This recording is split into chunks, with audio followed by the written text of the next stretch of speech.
ছি ছি, তুই ব্রাহ্মণ বাড়ির মেয়ে হয়ে ওই কালুকে ভালোবেসেছিস? আমি বেঁচে থাকতে ওর সাথে বিয়ে আমি একদমই দেব না। বাবা, ও কালু নয়, ওর নাম কালিয়া প্রেত। আর আমি ওকেই বিয়ে করব। ছেড়ে দাও আমায়, ছেড়ে দাও। তবে রে, তোর আজকে ওই গরুর সাথেই বিয়ে দেব আমি। এই কে আছিস রে? পুরোহিতকে নিয়ে এসে বসা। এরপর কঙ্কালের দল কোথার থেকে এক পুরোহিতকে চ্যাংদোলা করে নিয়ে এসে বিয়ের মণ্ডপে বসিয়ে দেয়। পঞ্চপর বুড়া। বাবা, বাবা, আমায় ছেড়ে দাও বাবা। আমি ভালোবাসি কালিয়াকে। প্লিজ বাবা, প্লিজ। পুরোহিত মন্ত্রপাঠ শুরু করে। যদি তং হৃদয়ং মম তদস্তু হৃদয়ং তব। মন্ত্র পড়তেই সেখানে রোলস রয়েস গাড়িতে চড়ে এন্ট্রি নেয় কালিয়া প্রেত।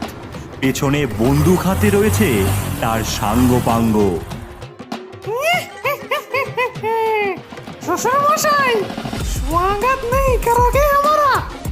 পর ছাড়া বিয়ে হবে কিভাবে? কালিয়া, আমি জানতাম তুমি ঠিকই আসবে। আমায় নিয়ে চলো বাবু, আমায় প্লিজ প্লিজ নিয়ে চলো। ওই এক কালু নিচু জাতের হইয়ে ব্রাহ্মণের মেয়েকে বিয়ে করবি? দাঁড়া দাঁড়া তবে। এই, অনেক হয়েছে। কে আছিস?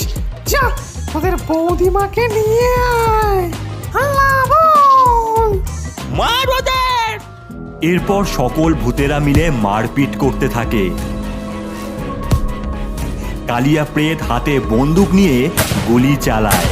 এক এক করে কঙ্কালেরা মরতে থাকে।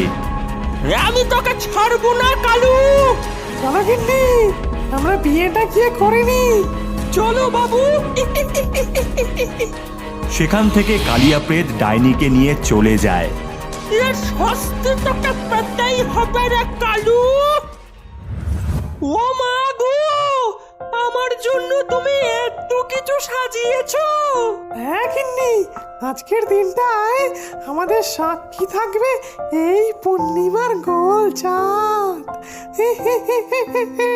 বাবু, আমার না কেমন লজ্জা লাগছে। দাঁড়াও দাঁড়াও দাঁড়াও, পান পাতা নিয়ে নি। এই, তোরা মিউজিক বাজা আর বাজি ফাটা। এরপর কঙ্কালের দল গান করতে থাকে। কেউ কেউ আকাশে বাজি ফাটাতে থাকে।